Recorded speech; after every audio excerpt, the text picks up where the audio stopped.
Hello, this video is motivated to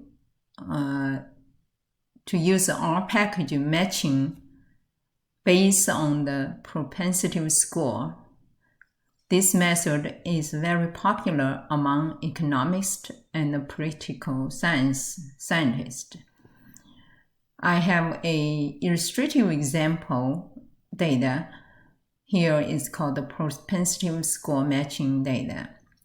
We first retrieved this data into the R, and this data contains 5 variables.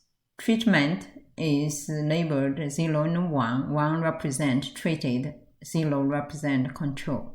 Response variable, and there are 3 covariates, cov1, cov2, cov3. So if we, based on the original data, run the treatment effect, we see the treatment effect, which is certainly possible confounded by the covariates, since we just run the model only response against the treatment, with the treatment effect 3.2369, which is significant. And then we want to create or estimate the propensity score using the generalized model. For that, we take the treatment, which is binary, as a response variable, and now taking the covariates into consideration, covariate 1, cov1, cov2, cov3 in the formula. And since the treatment is binary, we use the family binomial among the GLM function to create the model object. Then we extract the estimated probability by using the predict function and with type equal to response, which give you the estimated propensity scores. And summarize, take a look, we know the largest value is 0.99764 and the smallest value is 0.0534. And that's the result. So keep this in your mind. That's a possible inflated treatment effect based on the data we may be confounded by the covariates. So now let's see whether we can use the matching function in the matching package to match the covariates based on the propensity score. For that purpose, we will use match function here. And in this, the argument, first one is the response, second one is the treatment, and the last one, which is called the X, that argument, we can use the propensity score as the matching criteria. So running this one, we get some results, simple results. If you just do summary, if you just type ATE, will give lots of information, including treatment indexes and control indexes. After using the matching propensity score, the treatment effect shows is reduced to 2.1. And there are total 5,000 observations in the original data, and there are 3,168 treated observations. So this here basically is based on the treatment group. Okay, so we end up with this. Now, if I use the control group as a matching criteria and still using the propensity score as another criteria, then we get another one which give me the estimator is 3.19, and now there are 1,832 control observations, so matched one is also this one.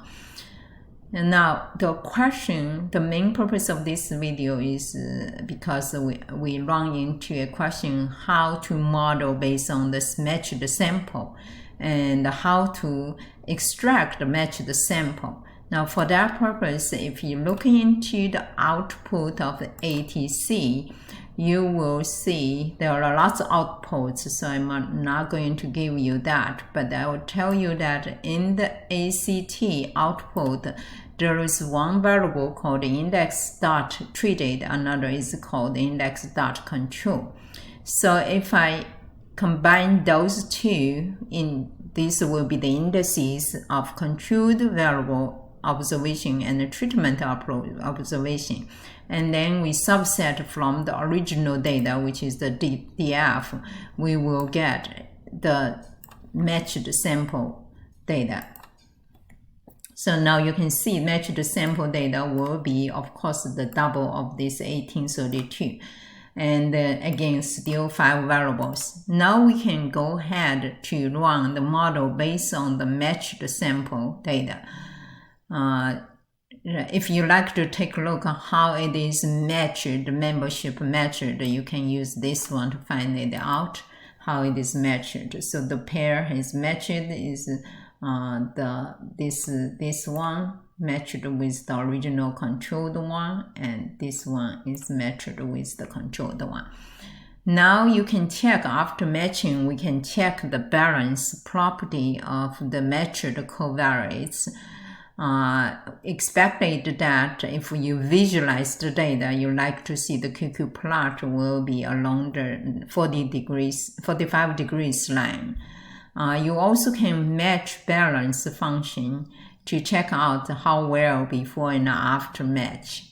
For that purpose, you can create the response variable treatment with the 3 covariates, and the matched outcome is from this based on the controlled treatment.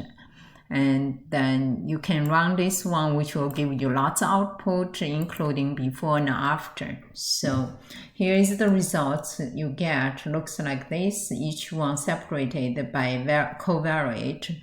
Covariate 1, cov1, and then cov2 and cov3 here. And for each covariate, we reported is a comparison before and after matching. Now you can see from covariate 1, before, the mean value, treatment and control are very different, furthermore in different direction. One is positive, another is negative. After matching, both are negative and much narrower now. Okay, so other things are similar, things like this. So which goes slow, 3 covariates tell you how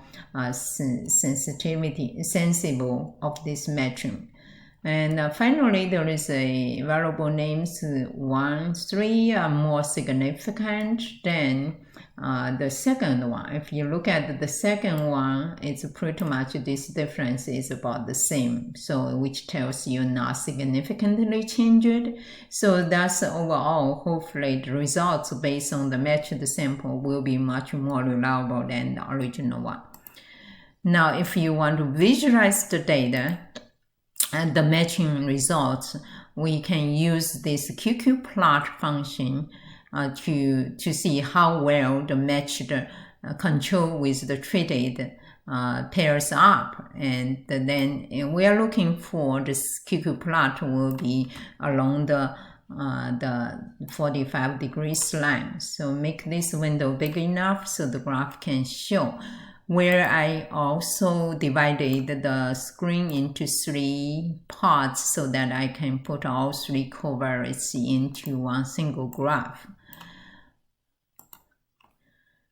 So running this QQ plot, we notice that the cov1 matching with the matched one and treated control not too far away from the diagonal 45 degrees, but the second one is the best matched.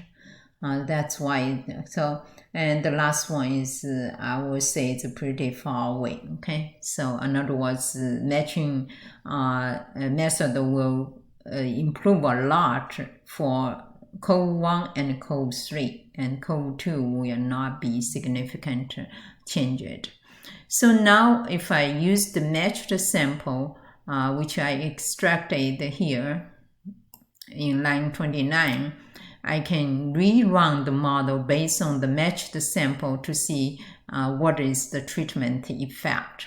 Okay, so that's the model which will be compared with the initial model. So what we see is that now, based on the matched sample, the treatment effect is 3.19 relative to initial, where doesn't have matched, was 3.2369, which is not too far away, but it's a little bit lowered, still shows significance.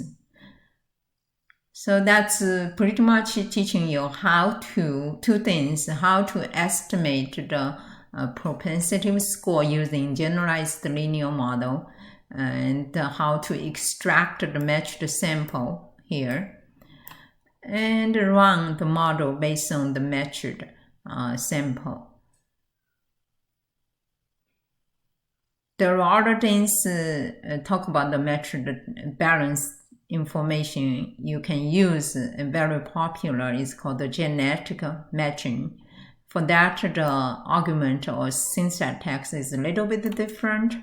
So what you need is put all the covariates into a matrix called X. I use a Columbine. And then you have treatment. So the argument, this requires the object from gen match. And then you can use match function apply to the gen match as your weight matrix. And then you can use match balance function to run the match information. So here the results tells you similar but a little bit more complicated. So that's pretty much in this video, which tells you how to do propensity score estimation and extract matched sample.